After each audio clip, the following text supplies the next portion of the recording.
मलाच वाईट वाटत होतं अक्काबाई तुला बोलत होत्या तेव्हा. तू नको हा मनाला लावून घेऊस. नाही नाही अहो, त्यांचा प्रॉब्लेम समजू शकते मी. त्यांना राग येऊच शकतो माझा, त्यांचा काही दोष नाहीये. दुसरी कोणी असती तर बॅग भरून माहेरी जायला निघाली असती. पण मी जायला आलेच नाहीये ना माई.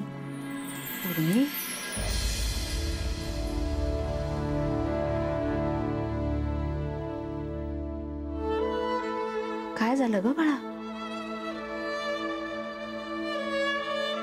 मी काही चुकीचं बोलले का तुला? ये इकडे, ये इकडे, ये ये बाळा, ये बस बस बस.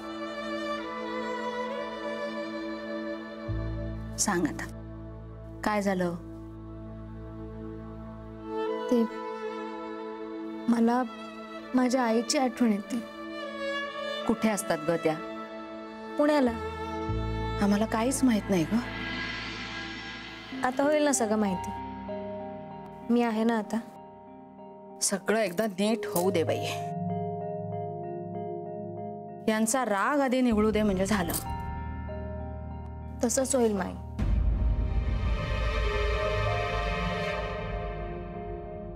बर, मी स्वयंपाकाचं बघते. माई मी येऊ मदत करायला? अगं आत्ता नको, म्हणजे तू ये ना हळूहळू करायला. आत्ता त्याला मदत करतेस ना, ते कर. गोड आवडतं ना? शेवयाची खीर करणार आहे, नैवेद्याला करायचीच आहे. तूही खाशील ना? हो. बर ठीक. थँक्यू माई. ए, आणि असं उठता बसता इंग्रजी आपल्याकडे फार चालत नाही बरं. का बरं? का बरं काय? आपली संस्कृती आपणच जपायला हवी ना.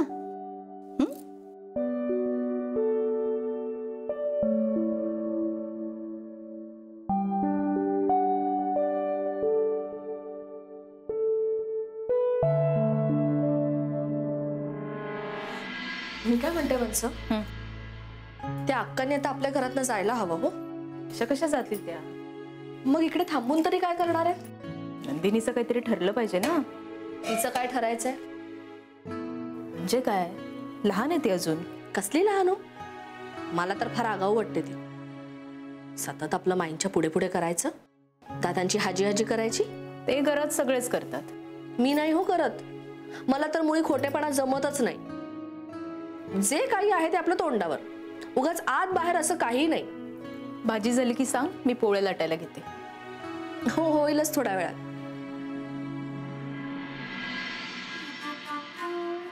वंस, तिचं काही कळलं का? नाही. कुणाचं? मला कुणाचंच काही कळलं नाही. तुम्ही पण भारी विनोदी आहात हा वंस. पुनर्वसू भाऊजींच्या बायकोबद्दल विचारते. तिचं काय? अहो, केवढा अपमान झाला तिचा. केवढं बोलल्या त्या अक्का तिला. बाई, मी तिच्या जागेवर असले असते ना तर तडक बॅग भरली असते आणि घरी निघून गेले असते.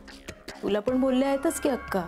एवढं नाही, पण तिचा तर अगदी खानदानाचा उद्धार केला हो त्यांनी. कसं बोलल्या तिच्या आई बाबांना. वाईट वाटलं असेल ना तिला. काय माहित. तुमच्याशी बोलली नाही का ती? नाही.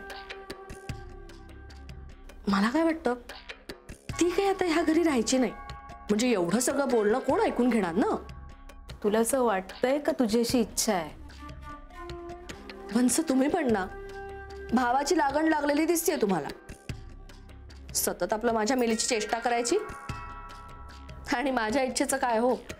माझ्या इच्छेचा कोणाला मान आहे का ह्या घरात? नसेल, पण इच्छा करायला काय हरकत आहे?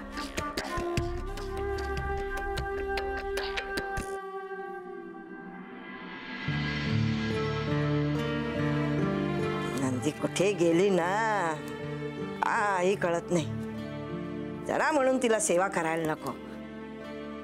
शाकी बसली असेल सगळ्यांच्या गप्पा ऐकत. एवढाच मेलीचा काठीचा उद्योग. परमेश्वरा, काय होणार आहे या काट्यांचं दिवस. नंदी कुठे गेली ग? गेली असेल उंडारायला. आजकालच्या या पोरींना ना मोठ्यांची सेवाच करायला नको. अगं बघत काय बसलीस, दे ना माझे पाय सोडून. आमच्या वेळी असं बाई नव्हतं. आमचा जन्म गेला मोठ्यांची सेवा करण्यात. मोठ्यांची सेवा केली ना तर पुण्य लागतं. अगं 4 धाम यात्रेचं पुण्य मिळतं, कळलं ना? बघतेस काय, बस ना. हो. दे ना पाय सोडून. हो. दर घे. हाय आई ग ईश्वरा, लाव तेल.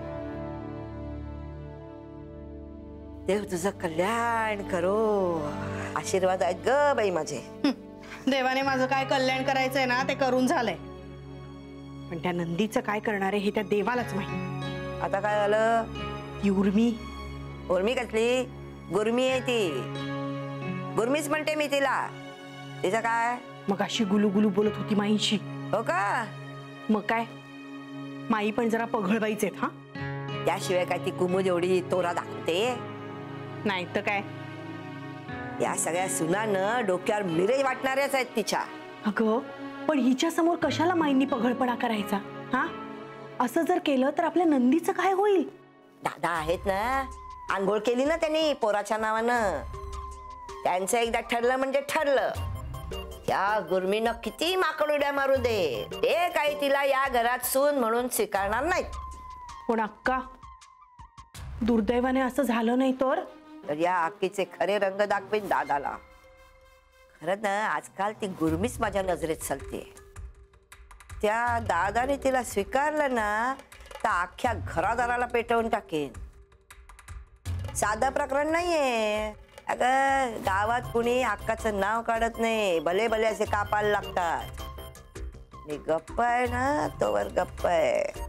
पण अक्का, आपल्या नंदीचं काय ग? आता काय नाही ग, नुसता आरडाओरडा आणि राडे करून काही होत नाही. काही गोष्टी काळावर सोडाव्या लागतात. आता तो दादा काय करतो ते बघायचं. हे बघ, आपल्या हिताचा निर्णय त्याने घेतला. ते जे बोलले ते आपल्या बाजूनच ते बोलले. पुनर्वसून तिला आणली तेव्हा जे खरं आहे ते आहे. आता या पोरानेच रंग उधळले, त्यात मला त्यांचा तरी काय दोष आहे ग?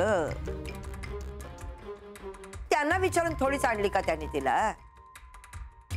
आता बघूया, त्या गुरमीला परस हाकलून दिली ना तर मग काय सोंटी वाजून खोकलाच गेला. आणि नाही केला असं तर आपण आहोतच की, वरातच काढीन की मी सगळ्यांची. मग काय मी तो मठाधिपती बघणार नाही की त्याचा बाप बघणार नाही.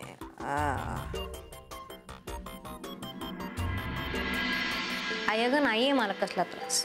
नक्की न ग बाळा, की मला बरं वाटावं म्हणून असं म्हणतेस? अगं असं का करेन मी? नाही, मला माहितीये तू असं नाही करणार. पण अगं आईचं मन आहे ना माझं, काळजी वाटते ग तुझी. अगं वाटलं होतं तितकं सोपं नाहीये ग. तुझी खूप आठवण येते ग. आई बरं, बाबा बरा आहे का? बाबा? तो कुठला? त्याच्यापेक्षा मीच बरी म्हणायची. नुसतंच मोठ्याने बोलणं म्हणजे खंबीर असणं नाही ना ग. त्याला वाटतंय त्याचं काय चाललंय आम्हाला कुणाला काही कळतच नाहीये. एकटा चोरून रडत असतो. खूप मिस करतोय ग तुला तो. आता रडतेस कशाला? तू रडू नको ना. नाही रडत हा बाळा. अगं पण किती झालं तरी ते वाटतच ना ग. मी पण खूप मिस करते तुम्हा सगळ्यांना. आता तू कशाला रडतेस ग उर्मी? सुरुवात मी नाही केली. बर आता मी थांबले ना, तू नको रडू हा बाळा. मग मी पण ठीक आहे आता. उर्मी, आई आज आहे ना वासूच्या आईने चेहऱ्यावरनं हात फिरवला ना माझ्या, एकदम तुझी आठवण आली मला. हो का? अगं बाई उर्मी, चांगल्या आहेत ना ग त्या? अगं खूप चांगल्या आहेत आणि फार प्रेमळ आहेत. आणि आणि त्याचे बाबा? तेही खूप छान आहेत. म्हणजे अगदी आपल्या बाबासारखे मोकळे ढाकळे नाही आहेत, पण मनाने खूप चांगले आहेत. हो का? हे ऐकून खूप बरं वाटतंय माहितीये. डोक्यावरचं खूप मोठं ओझं उतरल्यासारखं वाटतंय मला. अगं कसलं ओझं? तुला नाही कळणार ग बाळा. काही काय आई. अगं हो, तू आई होशील ना तेव्हा कळेल तुला. आता तिकडे सगळं चांगलं हे ऐकून ना खूप बरं वाटलं माहितीये. हे बाबाला जाऊन सांगते आता, म्हणजे शांतपणे झोप तरी लागेल आज त्याला. बरं त्याला सांग, मी त्याला पण फोन करेन ना. हो ग बाळा, कर हा त्याला फोन. अगं तुझा फोन आला ना की त्याचा जीव भांड्यात पडतो. हो करेन मी. बर, ठेव मी फोन. आणि ऐक, आजीला पण सांगा विचारलं. काळजी घे. हो हो सांगते हा आजीला. आणि वासू बरं आहे का ग? हो ठेवते आता. हो बाळा, बाय. बाय.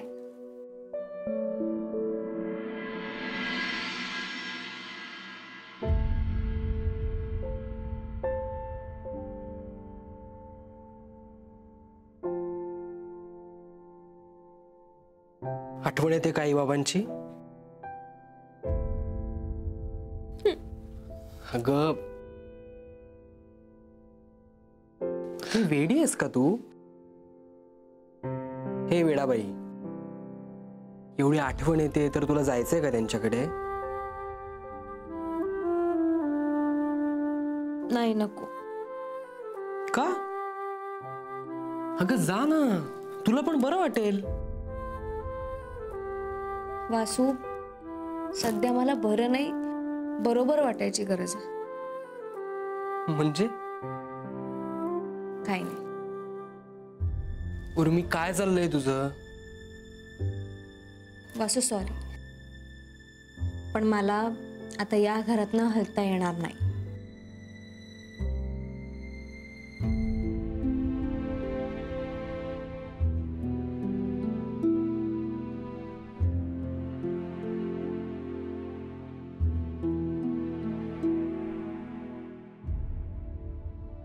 जरा ते पंचांग देता इकडे. हो.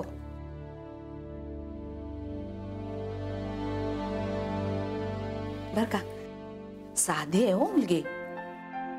नाही म्हणजे एवढी शहरात वाढलेली, एवढं शिक्षण झालेलं, पण शिक्षणाचा तोरा नाही का शहरीपणाचा बडेजाव नाही. पाणी आलं हो बिचारीच्या डोळ्यात. म्हणाली आईची आठवण येते. बिचारी विश्वासानं आपल्या दारात आली, काय तिच्या वाट्याला आलं बघा ना. आता पुनर्वसू चुकला, त्यात तिचा काय दोष? त्यांनी पुनर्वसूवर विश्वास ठेवला हा त्यांचा दोष. तो तर आपणही ठेवला. त्याचीच शिक्षा करून घेतो ना मी स्वतःला.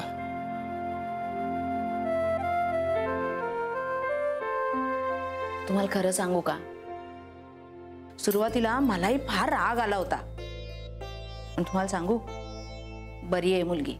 म्हणजे गुणी आहे, सगळ्यांना सांभाळून घेणारी आहे. अहो अक्काबाई तिला वाटेल तसं बोलल्या तर समजूत काढायला गेले मी, तर मला म्हणाली माझ्या मनात काही राग नाही त्यांच्याबद्दल. म्हणजे त्यांच्या जागी मी असते तर मला असंच वाटलं असतं. बघा, एवढं वय लहान असूनही समज बघा किती. मला आपलं वाटायचं हो की शिकलेल्या सगळ्याच मुली आगाऊ असतात म्हणून, पण ही तशी नाही हो. गोड आहे मुलगी. अक्काबाई तिला बोलल्या ना, ते पुनर्वसू जवळ एका अक्षरानं बोलली नाहीये. म्हणाली त्याला कशाला उगीच त्रास. मला तर बाई फार आवडली मुलगी. तुम्हाला सगळ्याच मुली आवडतात हो. नंदिनी बद्दल तरी तुमची कुठे काय तक्रार होती? अहो नंदिनी आपल्या डोळ्यादेखत वाढलेली आहे,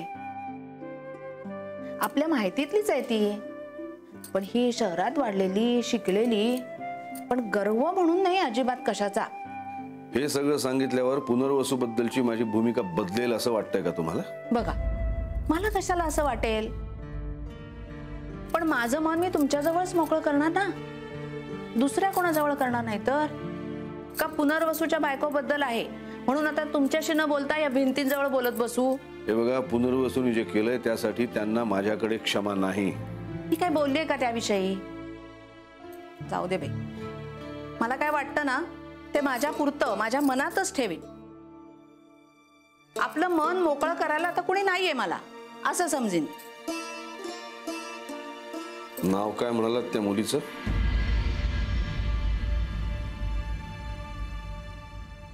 उर्मी. छान आहे नाही नाव? आणि नावासारखीच गोड आहे हो मुलगी. एवढं सगळं झालं पण त्रागा नाही, चिडचिड नाही. आपल्या आदिती सारखी आहे हो, समंजस. बरं हसतमुख आहे. अशा हसऱ्या मुली घरात असल्या ना की घर कसं भरल्यासारखं वाटतं बाई. पुनर्वसू चुकला असेल, त्याची निवड चुकली नाही.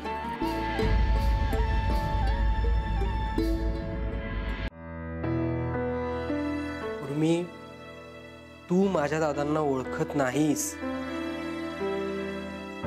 वासू, अरे जर वेळ गेला नाही तर मग ओळख तरी कशी होणार ना? तुमची ओळख न झालेलीच बरी. असं का बोलतोयस तू? कारण मी तुम्हा दोघांना ओळखतो. अजिबात नाही. ओळखत असतास ना दादांना तर त्यांची रिॲक्शन प्रेडिक्ट केली असतीस तू, आणि तसलं काहीच जमलेलं नाहीये तुला. आता तू तेच धरून बसणार आहेस का? अरे मग काय, तू उगाच कशाला टेंभा मिरवतोस ओळखतो वगैरे? टेंबा नाहीये, ओके. मी प्रेडिक्ट केलं होतं त्यापेक्षा जास्त ते रागावले. म्हणजे मला वाटतं त्यापेक्षा ते जास्त कठोर आहेत, असा अर्थ नाही होत का त्याचा? कठोर माणसं ना मनाने खूप हळवी असतात. आता हे तुझं सायकोलॉजीचं शिक्षण मध्ये आणू नकोस. सायकोलॉजीचं शिक्षण वगैरे नाही आहे हे मला वाटतं माझ्या अनुभवावर. कठोरपणा हे त्यांचं कवच असतं. खूप हळवे असल्यामुळे ना ते प्रोटेक्ट करतात स्वतःला, डिफेन्स असतो त्यांचा. हे सगळं असलं तरी यानंतर ते आपल्याला स्वीकारणार नाहीत, ही फॅक्ट आहे. वासू, काळ हे सगळ्यावरचं सोल्युशन आहे. हो, पण इतका काळ इथे वाया घालवावा असं मला नाही वाटत. वासू, अरे आपल्या माणसांसाठी ना वेळ वाया नाही जात, तो सत्कारणी लागतो. उर्मी, अजूनही तू माझं ऐकणार नसशील तर मी इथून एकटा जाईन पुण्याला. हो, मग जा तू. मी माझ्या सासरी सुखाने राहीन. उर्मी, उर्मी थांब.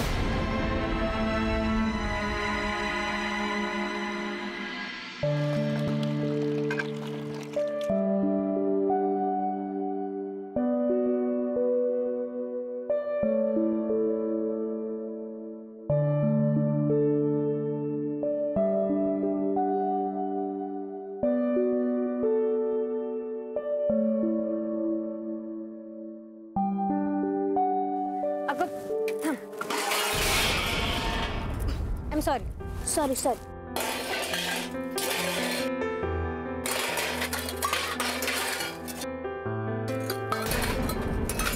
कशाला आलीस तू? अगं, तू एकटीने कसं उचलणार सगळं म्हणून मदत केली. मला मदत नाही आवडत. बरं सॉरी, मी विचारायला हवं होतं. विचारलं असतंस तरी मी नाहीच म्हणाले असते. नंदिनी, हे बघ मी समजू शकते. तू नाही समजू शकणार. नंदिनी, हे बघ, बघतीये मी सगळं उघड्या डोळ्यांनी बघतीये.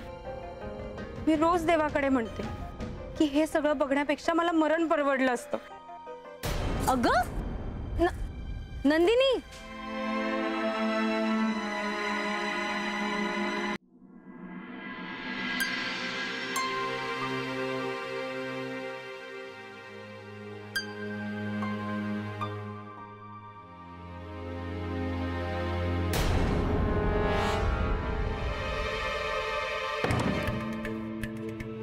काय रे, असं का दार लावलंस? उर्मी, आमच्या घरात असे कपडे घातलेले नाही चालत. कोणाला? कुणालाच. म्हणजे या घरात कुणी असे कपडे घालत नाही. का पण? मला नाही माहिती, पण या घरातल्या बायका साड्या नेसतात. मी साडीमध्ये झोपणार कशी आहे रे? तर तू मला काय सांगतेस? तुला नाही सांगणार तर मग कोणाला सांगणार वासू? आणि असं मला नाही हा जमणार साडी वगैरे मध्ये झोपायला. अगं सगळ्या बायका झोपतात तसं. अवघड आहे बाबा. म्हणूनच मी तुला म्हणत होतो की आपण पुण्याला जाऊयात.